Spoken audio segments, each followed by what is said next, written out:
ছেলে ধরার গুজবে এর মধ্যে বহু জায়গায় আতঙ্ক ছড়িয়েছে। ঠিক সেই রকমই ছেলে ধরার সন্দেহে এক মানসিক ভারসাম্যহীন ব্যক্তিকে মারধর করে পুলিশের হাতে তুলে দেয় স্থানীয় জনতা। ঘটনাটি ঘটেছে অন্ডালের মুকুন্দপুর এলাকায়। উল্লেখ্য, মঙ্গলবার সকালে মুকুন্দপুর এলাকায় সন্দেহভাজনভাবে ঘুরতে দেখে এক ব্যক্তিকে এলাকার বাসিন্দারা। স্থানীয় বাসিন্দা উজ্জ্বলা বাউরি নামে এক মহিলা জানান, ওই ব্যক্তি ওই এলাকায় আসার কারণ জিজ্ঞাসা করা হলে সে উল্টোপাল্টা উত্তর দেয়। তাকে ছেলে ধরার সন্দেহ করতে দৌড়ে পালাবার চেষ্টা করে। সঙ্গে সঙ্গে ধাওয়া করে তাকে ধরে ফেলে স্থানীয় লোকজন। স্থানীয়দের চড় থাপ্পড় পড়তে ঘটনাস্থলে আসে পুলিশ। অন্ডাল থানার বনবাহাল ফাঁড়ি পুলিশ ওই ব্যক্তিকে উদ্ধার করে নিয়ে যায়। জানা যায় ওই ব্যক্তিটি পাণ্ডবেশ্বর বিধানসভা দুর্গাপুর ফরিদপুর ব্লকের ইচ্ছাপুর গ্রামের বাসিন্দা। নাম বুদ্ধদেব পাকড়ে।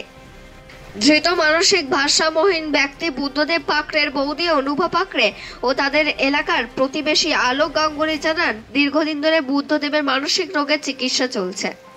মাঝে মধ্যে বাড়িতে না বলে সে বাড়ির আশেপাশে বেরিয়ে যায়। গতকাল বাড়িতে না বলে বেরিয়েছিল বুদ্ধদেব। সমস্ত দিক খোঁজাখুঁজির পর লাউদুয়ার ফরিদপুর থানায় মৌখিকভাবে জানানো হয় বলে জানান তিনি। আজ তিনি পুলিশের কাছ থেকে শুনতে পান তার দেওয়ারকে ছেলে ধরার সন্দেহে আটক করা হয়েছে। অন্ডাল থেকে রিপোর্ট নিউজে।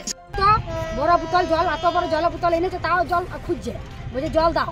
যখন আবার ফির বলি যে তুমি জল চাইছো কেন, বলছে না আমি জল চাইছি, আমার জল আরো দরকার। তখন বল তুমি ছেলে ধরা, ছেলে ধরা বলেছি, মেরে দিচ্ছি দৌড়। আরো পাশে আমার স্বামী ছেলে মেয়ে ধরে ওকে, আরো পাশে পাশে লোক নিয়ে যে জলটা নিয়ে এসছে ওই জলটা ওকে খাওয়াবার চেষ্টা করছি, কিন্তু ওই জলটা কোনো মতে খাচ্ছে না। ওই জলটা খেছে না, ওই জলটা খা না, জলটা খাবো না, ওই জলটা কোনো মতে খাচ্ছে না। মানে জল আমি খাবো, এই জলটা আমি খাবো না, এই জলটা থাকুক বাড়তি আমার।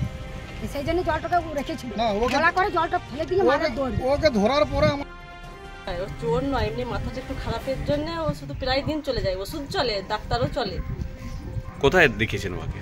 ওকে দেখানো হয়েছে, এসআইও দেখানো হয়েছে, লিএসআই দেখানো হয়েছে, দেখানো হচ্ছে সব জায়গাতেই। তো কি প্রত্যেকদিন কি পাড়াতে মানে এদিক ওদিক কোথাও যায় না, ঘর ছেড়ে কোথাও যায়? ওই যে ওপর ছাদেতেই থাকে দিন রাত, ওইখানেই খাওয়া দাওয়া করে, ওইখানেই সব কিছু করে। এবার যখন মানে মাইন্ডটা ওর চলে যায় তখন ও চলে যায়। দাদা এত এখনো ব্রিলিয়েন্ট, পড়াশোনার সময় এখনো খুব বুদ্ধি, গোটা পেপারটাই ভাইপোগুলোকে পড়ায়, গোটা পেপারটাই পড়বে ভাইপোগুলোকে। আজকে যে সিদুলিতে চোর বলে ধরেছে, কি বলবেন ওর নিয়ে? চোর তো নয়, অবশ্যই নয়, ও ভালো ছেলে, এমনি মাথাটা খারাপের জন্য চলে গেছে। কি করবো বলুন দিদি? আবার আমরা সারা রাত খুঁজছি ওকে, যখন থেকে দেখেছি যে চলে গেছে তখন থেকে আমরা সারা রাত খুঁজছি, সারা সকাল খুঁজেছি জানেন। যে তারপরে আমরা আবার থানাতে খবর দেওয়া হয়েছে যে পাওয়া যাচ্ছে। কোন থানাতে খবর দিয়েছিলেন? কোন থানাতে? লাউদুয়া থানাতেই দিয়েছিল উজ্জ্বল। লাউদুয়া থানাতে খবর দিয়েছিলেন? আচ্ছা, লাউদুয়া থানাতে খবর। সিদুলিতে এখন ধরা পড়েছে, মানে পায় নাই বলে আপনার নাম? করেছিলাম এখানে লাউদুয়াতে। আপনার কে হয়? ও দেওর হয়। আমার নাম আলোক গাঙ্গুলি। তো আমরা ছোট থেকেই ওকে দেখছি। ওর আজ বছর 7-8 বছর ওর এই মেন্টালিটি চলছে। ওকে রাঁচিতেও নিয়ে যাওয়া হয়েছিল এবং বর্ধমান মেডিকেল কলেজেও দেখানো হয়েছে। এবং ও প্রায় দিনই দূরে কোথাও যায় না, কিন্তু এদিক ওদিক চলে যায় এবং এমন শান্ত, ও এক ঘর ছাড়া কোথাও বেরোয়। ওর নাম বুদ্ধদেব পাকড়ে। তো ছেলেটি এমনি স্বাভাবিক, আপনি কারোর সঙ্গে কথা বলে না বেশি, কারোর সঙ্গে মেলামেশা নাই। কিন্তু যখন দাদা ওর মাথার এত যখন ওর থাকে পুরো পেপারটাকে মুখস্থ করে, তো ওর চলে যাওয়াটা বা অস্বাভাবিক নয়। কিন্তু তো কি নিখোঁজ ছিল নাকি?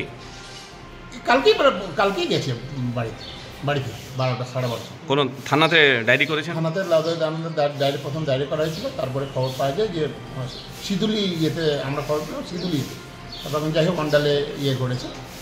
তো গেছে আমাদের পাড়া থেকে ওরই দাদা উজ্জ্বল মণ্ডল, আমাদের পঞ্চায়েত নেক্সট ইয়ার প্রধান ছিলেন, ওরা গেছে। আপনার নাম? আমার নাম আলোক গাঙ্গুলি। ভাই বেটা, তো তুমি আধার কার্ডটা নিয়ে এসো। তোমার ভাই বেটা? দেখি হ্যালো, হ্যাঁ তোমার ভাই বেটা তো? চুপ রে ভাই, তোমার ভাই বেটা? আধার কার্ডটা নিয়ে এসো। আধার কার্ড কি নাম? কোথায় থাকিস? ইচ্ছাপুরে থাকিস? কি করতে এসেছিলিস এইদিকে? হ্যাঁ, কি করে এখানে এসছিস?